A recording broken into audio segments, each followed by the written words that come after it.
Hello, just bring you back. Just an odd one today. It's just a bit of a trip down memory lane in hi-fi Bang& Olufsen. So I've managed to drag some of my stuff out of the loft, which I'm going to maybe put in the garage. Excuse me. Anyway, let's get on with it. Right, I've just dragged this centerpiece, just dragged this out of my loft. It is a Bang & Olufsen Bayo Sound Overture, and I've just rigged it up with some small speakers that are going to be going in the garage, just to see if it still works. I've stuck on one of my own compositions, so I don't get anything nasty.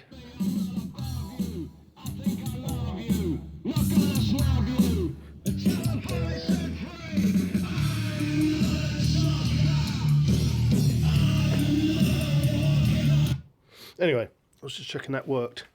So the history. This unit in the middle is like a music centre from 1991, and you put whatever speakers you want with it as long as they're Bang & Olufsen powered speakers. So we bought this in 1991, new, and these Bayo Lab 4000 speakers we bought with it. These you can get in various colours. You can get various different colour frets. These are called frets. Anyway, these are like billet aluminium. These are powered speakers. The amplifiers are in the speakers themselves, so you can daisy chain as many speakers as you like. So that was that. That used to sit in this house. That used to just sit here, but we have got brackets for all the individual bits to bolt them to walls if you want them like this, hanging on the wall. So that used to just sit there, and then I managed to get these two little Bayo Lab 2500 speakers about 5 years ago off of eBay, really cheap.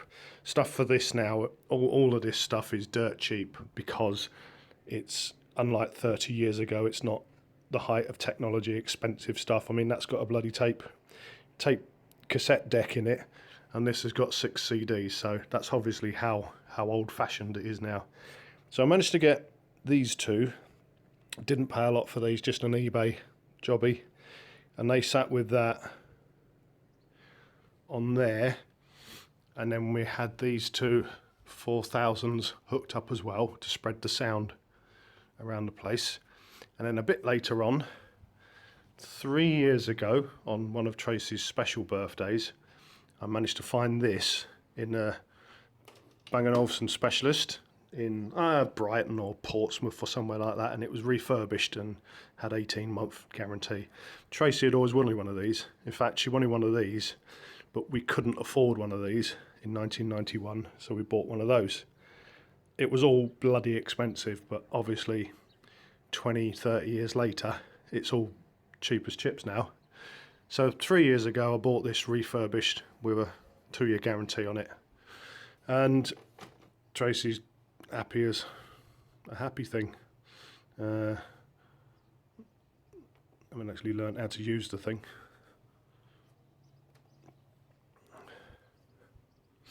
I've got a feeling I've just unplugged that one to plug those in. I have. Yeah, it helps if it's plugged in. So I'm going to have to see if I can remember how to use this. So yeah, it's all fancy pants, all very, very pretentious. But so if I stick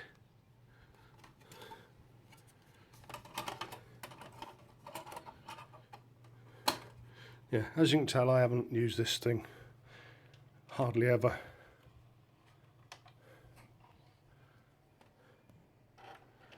Right, so basically wherever you put a CD in, it just finds it, and this is going to be stupid loud.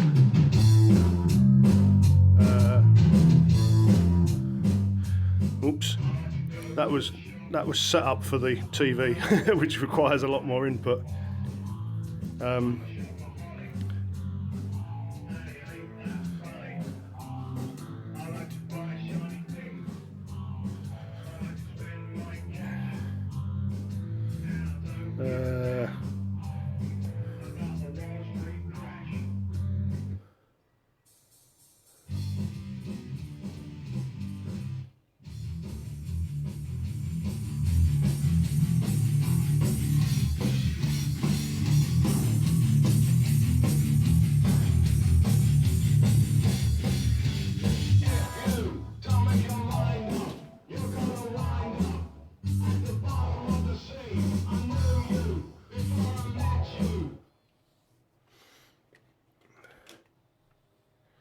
Anyway,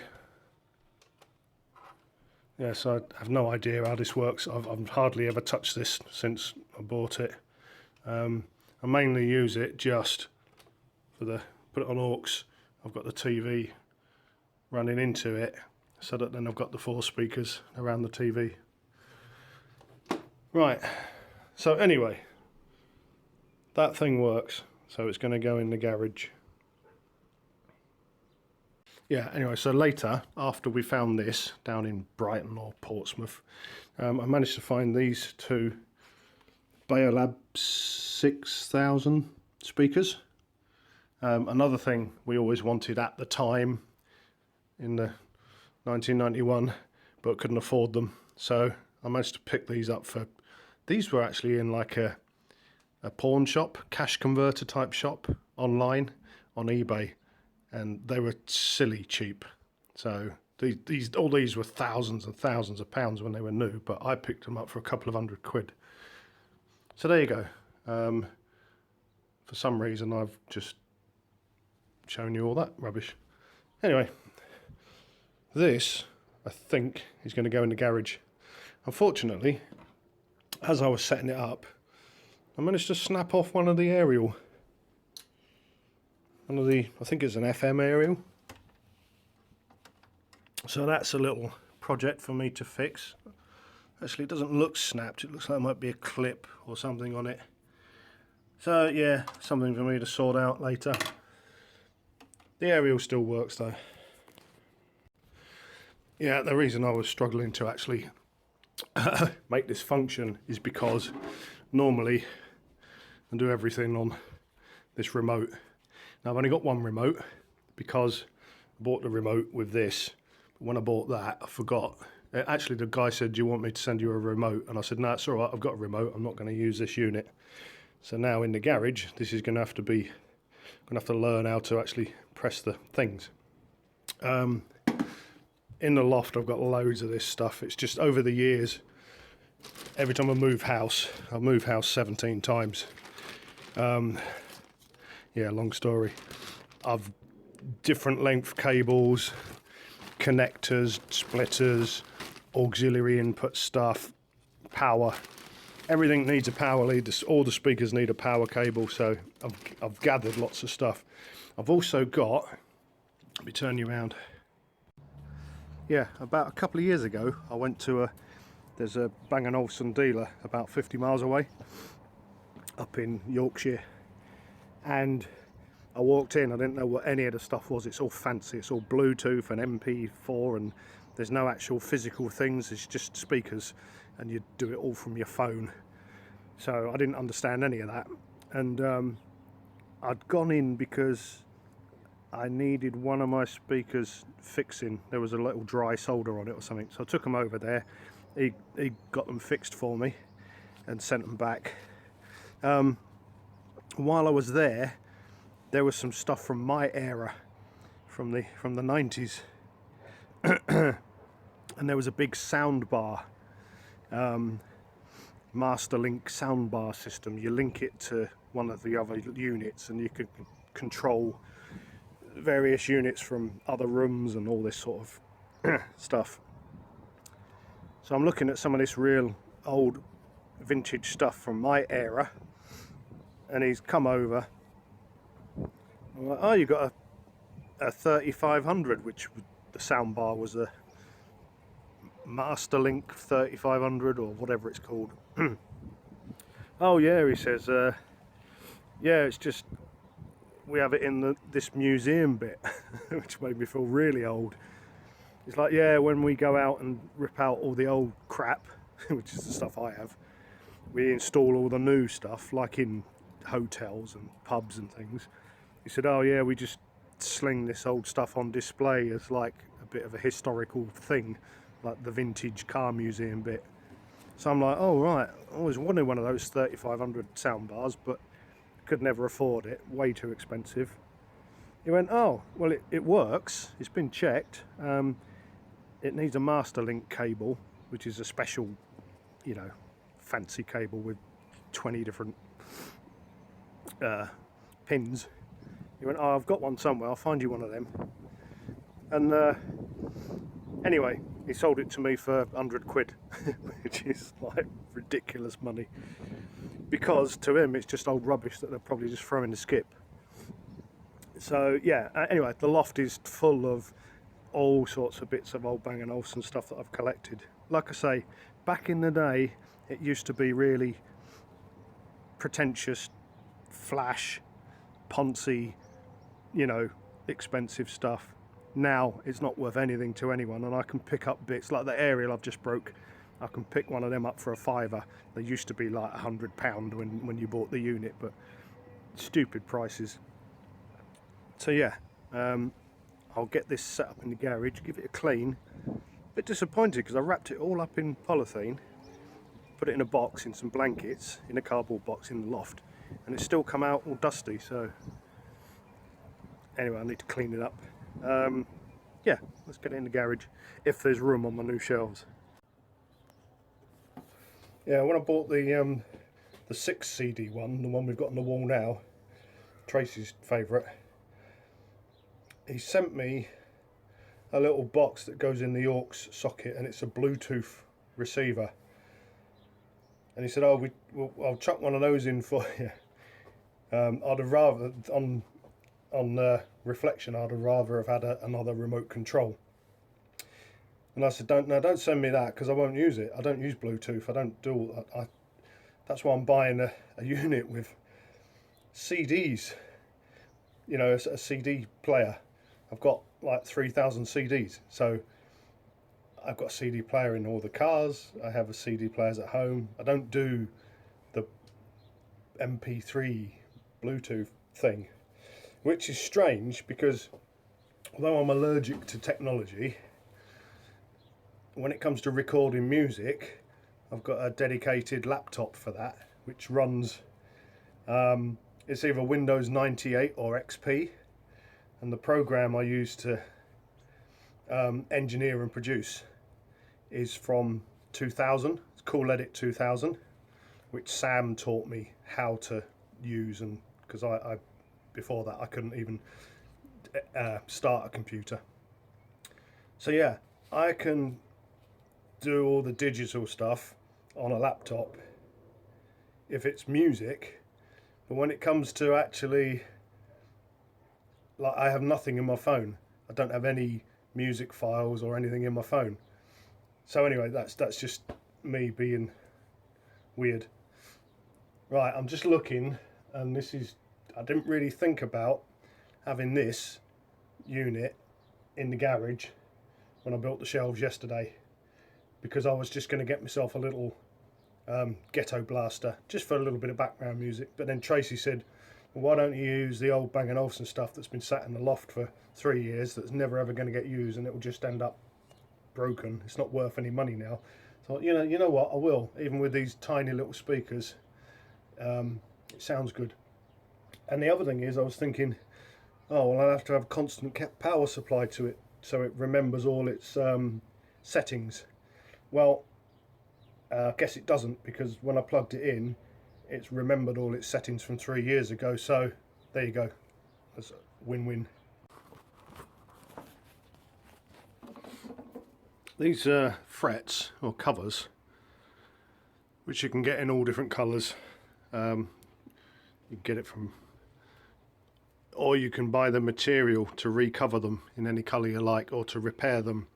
When I got these, the covers were really tatty, and the material is I think it's like a lycra. Well, anyway, it's lycra now, because this is a pair of tights that I nicked from Tracy, and I didn't tell her till afterwards when I showed her the speaker. She went, "Oh, that looks nice. Where did you get the speaker cloth from?" Your tights drawer. There you go. And I've just taken the opportunity to spray all of these inputs and outputs with electrical cleaner, switch cleaner, because they've never been cleaned ever since I've had them. So I'm going to let that evaporate and see if we can throw it up there. Well, it's a bit high up in the air, but there you go. It's doable. The radio actually works, even though I broke the aerial. Turn that off before copyright strikes and all that. Not that it matters, because I'm not monetized anyway.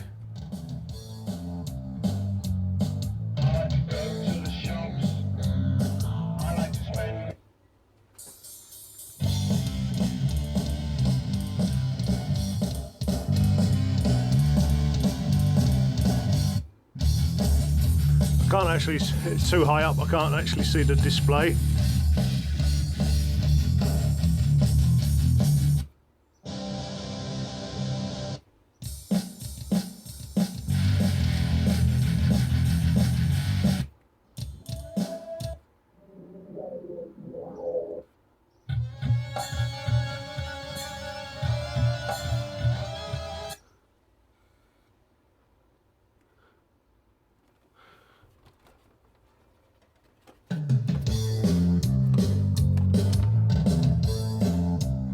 Oh yeah, the display's really, can't even see that.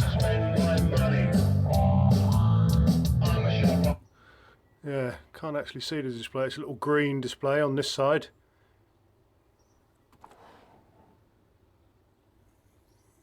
Oh well, that's a shame, but anyway, it's working, and I've just obviously realised I need yet another extension doobry, so I'll probably grab another one of them from somewhere. Might hide it behind there somewhere neatly. But yeah, that's I suppose it's better than buying a new music unit. Use the one I've got, which I like, and I like the tone and the sound of it. So yeah, good.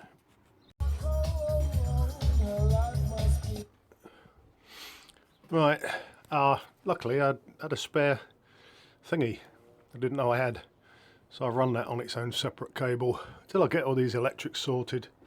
So yeah, we're up and working. I've got my Seal CD in there. First CD I ever bought, that Seal album, and it was when, before I had this system. Anyway, first CD I bought, it was to check out the quality of CD on a previous hi-fi system, because the Seal stuff has got a really good broad spectrum of tones. It's all like sequenced synth sequence stuff, but it's got a really good spread of tones, so I always go to that to test the sound of anything I'm doing CD wise. So now I am thinking, well, I've got that big old sound bar set up in the loft doing nothing. Let's turn you around again, just looking at nothing. Right, so I've dragged out the 3500 soundbar out of the loft. I'm going to open it up. I've got all the cables I need for it in there, and I'm thinking about sticking it up in here somewhere anyway. Might as well be up in here, even if I don't use it, than sat in the loft. That doesn't make sense, does it? Right, so there's that bit. When I got this, it had some grill cloth on there, silver, and it was all dirty and horrible. So what I did was just rip the grill cloth off and spray the actual mesh behind it. Yeah, I honestly can't remember how this all works and how it interacts with that, apart from I've got the cable for it. So I'm going to throw this on the wall somewhere, wire it up, and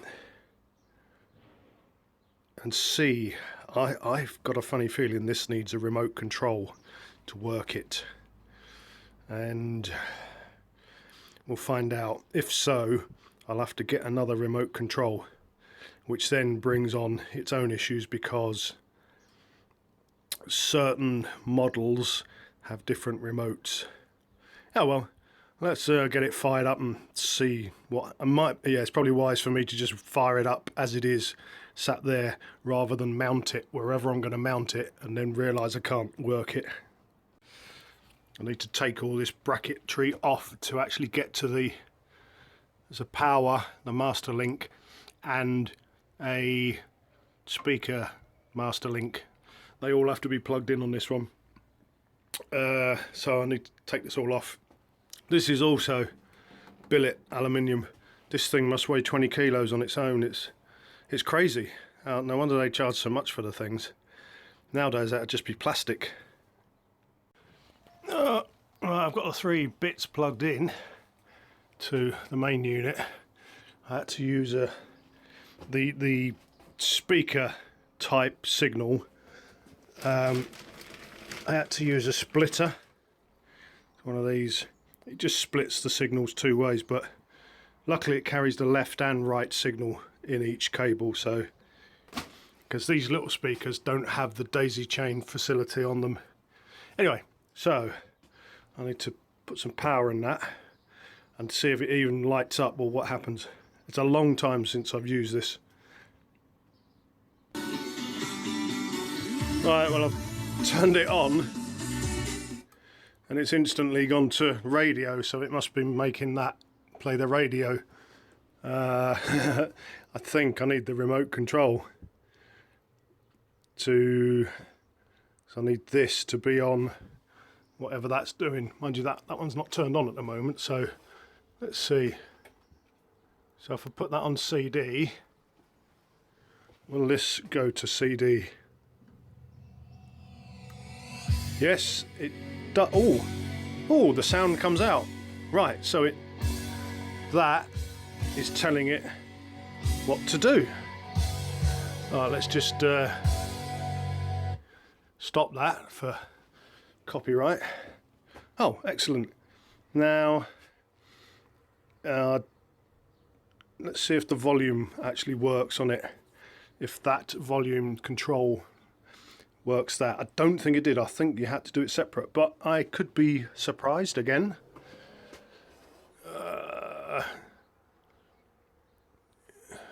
Play.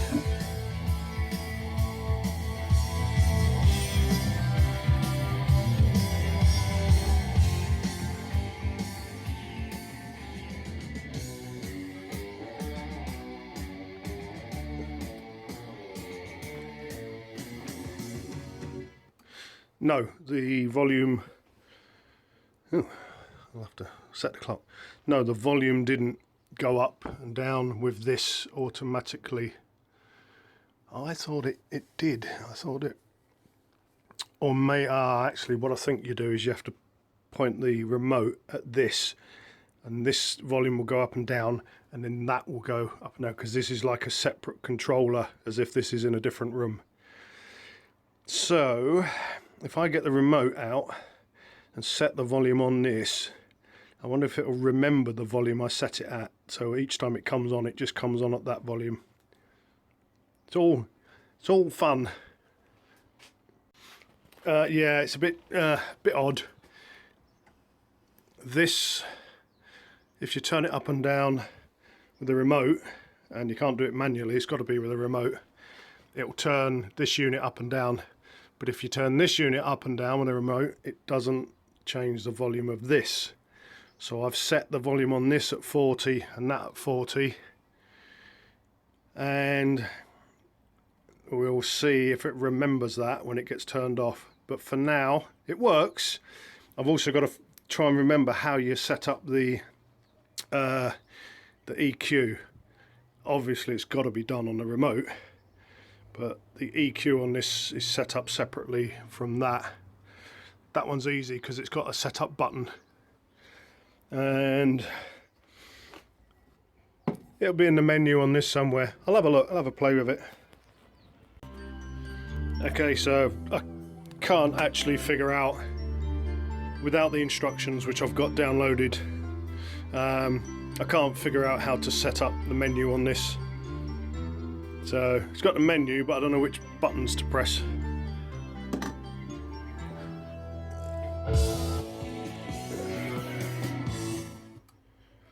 Right. I think I found out how to set the clock though, so that's good.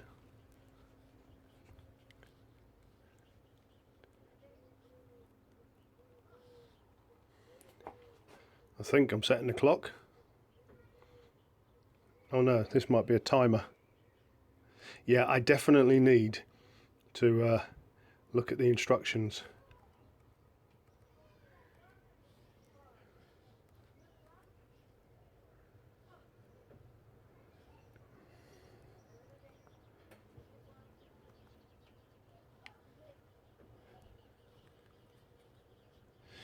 Don't even know how to set the clock. Right, let me throw this up on the wall, tidy up all the cables. Well, I've just discovered something good. I'll put it up on the wall. I need to twizzle it a bit. I was running all the cables neatly and I got my cables tangled up. So I unplugged the little tiny speaker link cable from that end because it's easier, and it still runs. So I'm guessing the big master link cable with the 20 odd pins actually does the sound as well. I'm sure I read when I first put it up in the house that you had to link the master link speaker cable as well. So that's good. So I can take that down, get rid of all these clips, and then it's just less spaghetti, and I can take the splitter off that end and put it back in how it was.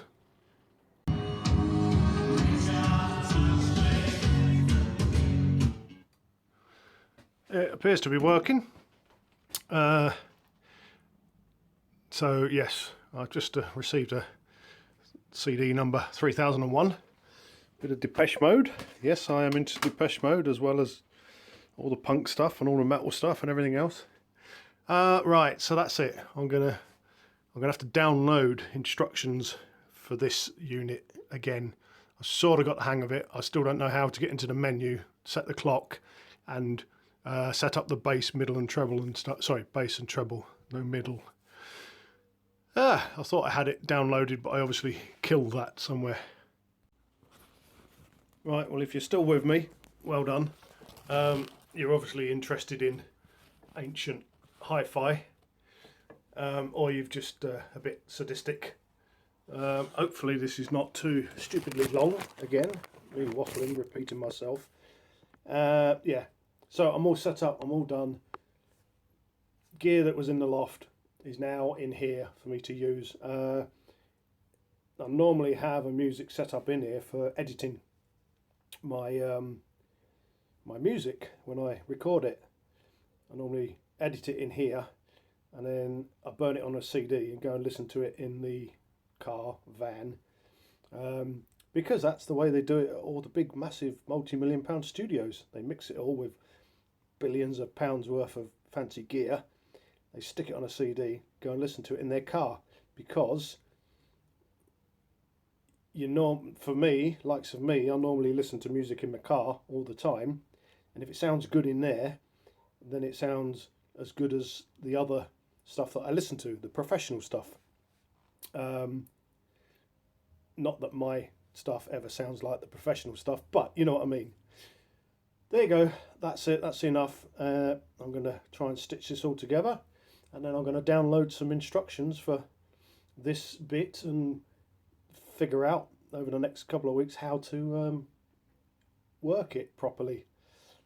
Peace and love. I've been Springy, excuse me, burping, and I'll see you next time. Cheers.